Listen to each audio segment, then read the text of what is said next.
Hello everyone, today I am bringing you a generic 8x telescoping lens for your smartphone. Like I said, it's generic. There's really no brand name, and I really only paid like about $5 for this thing to get from China. I will leave some links in the description below where you can pick one of these up if you like the way it performs. So let's see what you get inside the box. You do get a nice polishing cloth.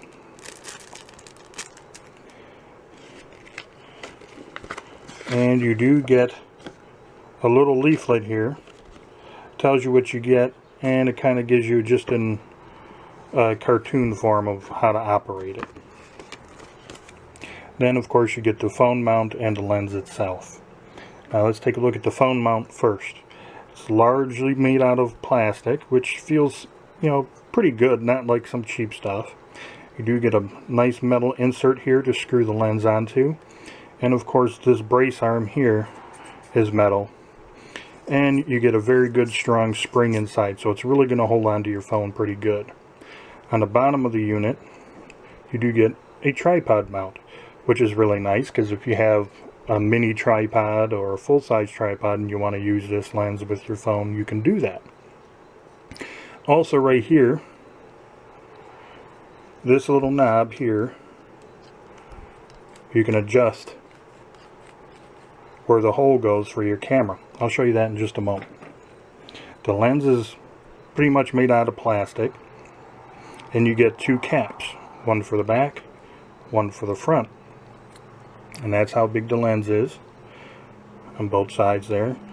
And unfortunately these are plastic threads, so you really don't want to try to force it in there.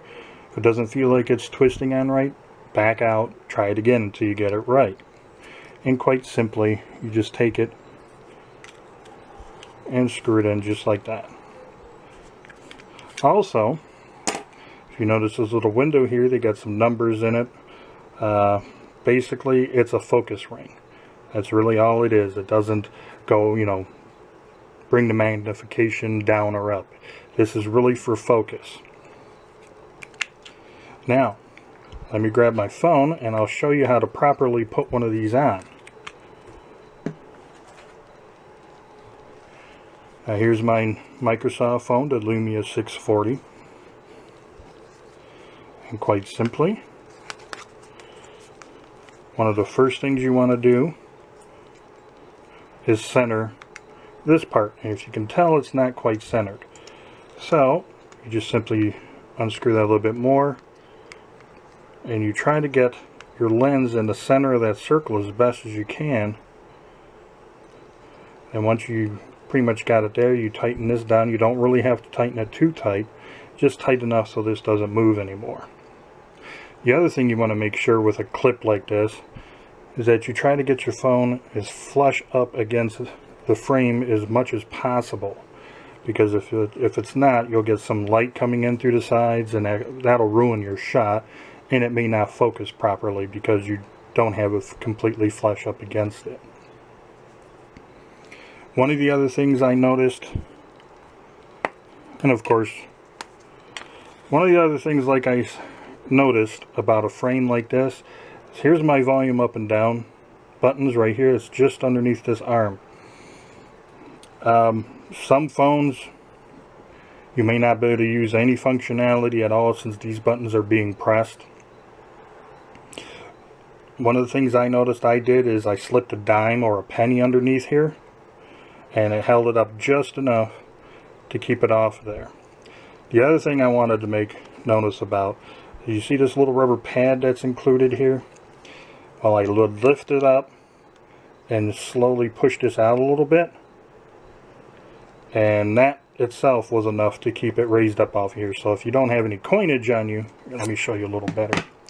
You can literally take this little rubber piece up on top here and take it out if you want. But like if you put it, say, like halfway in there, see how there's still a little bit here? And then you put it on your phone.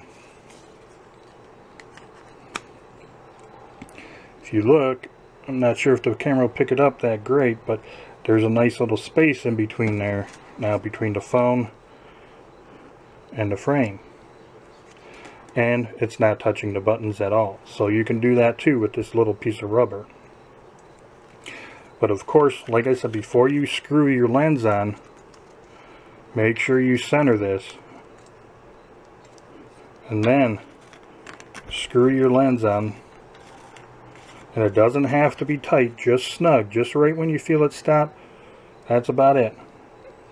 And that's it, and away you go. And you can start videoing.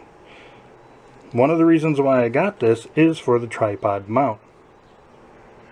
Because even though you can't tell that your hands are shaking, with something that's 8 times zoom, the sensor in your camera will pick up the slightest shake in your hands. So if you have a mini tripod or a full-size tripod, even a mini tripod will be great if you screw it in here, and even if you're just holding it, that's going to be a little bit more stable than you trying to hold it, you know, like how everybody else holds it like this. So that's why I got it. Now, coming up, I'm going to take you outside and you're going to see this in action. And during a certain part of the video, you're going to see the video shaking a little bit. That's because I want to show you the view without the lens on, so I had to unscrew it. So you're going to see the video shake a little bit, and that's from me taking this off to show you the view of my yard with just the lens of my camera phone. Alrighty, let's take you outside and you can have a good look.